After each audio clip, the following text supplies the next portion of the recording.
here I am. I was a devoted Christian, and I used to go to the church a lot. I would say every Fridays and Sundays. There was a youth program on Fridays, so that was like the kind of thing I used to do. And on obviously Sunday. I had a lot of influences in my life where I had this woman who was like my neighbor, and she was really like awesome, and she would like pick me up and take me to church with her. And she would buy like Wendy's and be like, oh, if you come to church, you'll get Wendy's. So I just like tag along, knowing that I'd get free food. No, I'm just joking. She was a kind lady, and so after time passed, like I used to go probably from grade 7 till grade 8, and then I experienced some struggles in our life. When I was in grade 8, my brother James, who we call Abdullah, he converted to Islam, and I just remember like seeing him praying and like making fun of him and telling him like, oh, go back and pray with your magic carpet. And we would like fight and stuff, but then he would obviously like push us away and be like, you'll leave me alone, stuff like that. So it was just one of my brothers, and times got really tough, and then we kind of got separated in grade 8. I was in grade 8, so I got separated, and we all went to foster care. So my brother still kept his religion as Muslim, as we were there for about 5 years. When we were separated in different foster homes, so my brothers were in one foster home, and my sister and I were in another. So anyways, back into the story. My foster parents were very Catholic, and I wasn't used to their church. Like, it was too quiet for me. It had like a lot of strict things. I didn't feel motivated anymore about going to church, so I kind of lost touch with like God, but I still had like fear in God a lot because of the way that I was from before.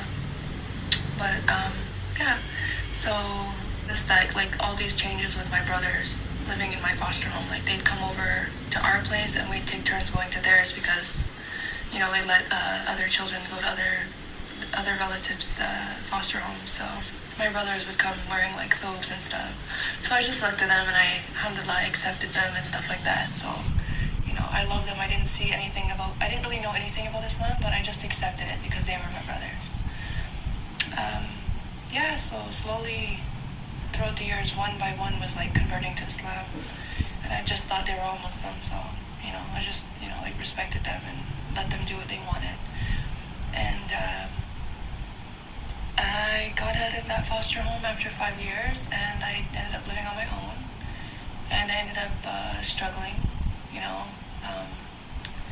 I just wanted our family to be together, so I kind of opened up my home to them. Like whenever one of them came out of foster care, because we were all so close in age, I was just like, yeah, come live with me, like it doesn't matter.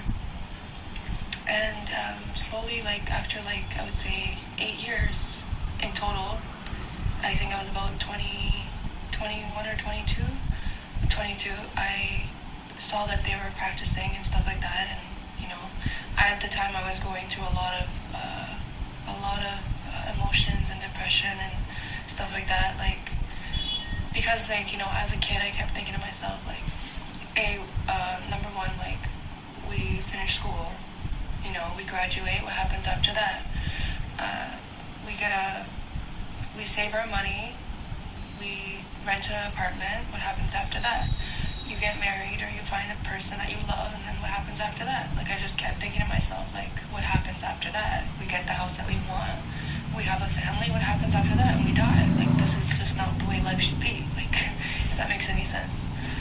So, that would just, like, I would sit there and it would, like, really depress me, and I would feel like, you know, life wasn't, like, I wasn't enjoying life like I used to, like, you know, going outside and doing stuff and just looking at everybody, I wasn't happy, really, I wasn't. So,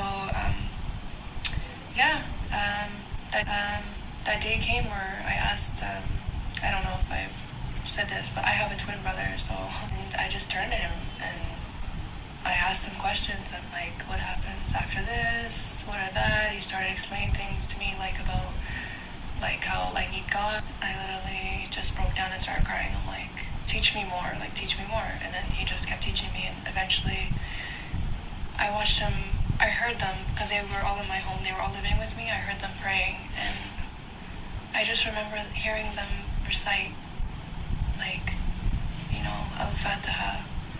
And I just remember like laying in my bed and thinking to myself, like, why can't I be happy like these guys? Like, what makes them so happy? What makes them so at peace? I need this in my life, you know? So I just heard them and I just started crying, like, and I didn't want them to know that I was crying. I remember this so vividly. I was in the other room while they were praying in a separate one, so I just put my blanket, like, over my head and I just bawled my eyes out. I was just like, oh my God. Like, it was so emotional. Yeah, so the first time I prayed, it was probably the most amazing feeling in my life. I felt like a new human being, you know. Oh my God, I feel emotional. I felt like I was like reborn again, and like everything that I did in my life didn't matter, you know.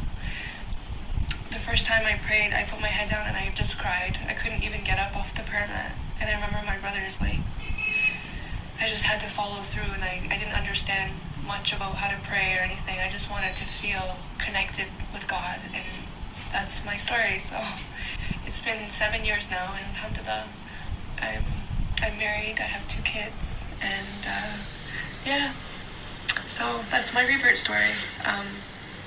If you guys need any more details in the story, I'm sure I missed a lot of points, and I know it sounds confusing, but yeah, let me know. Feel free to comment below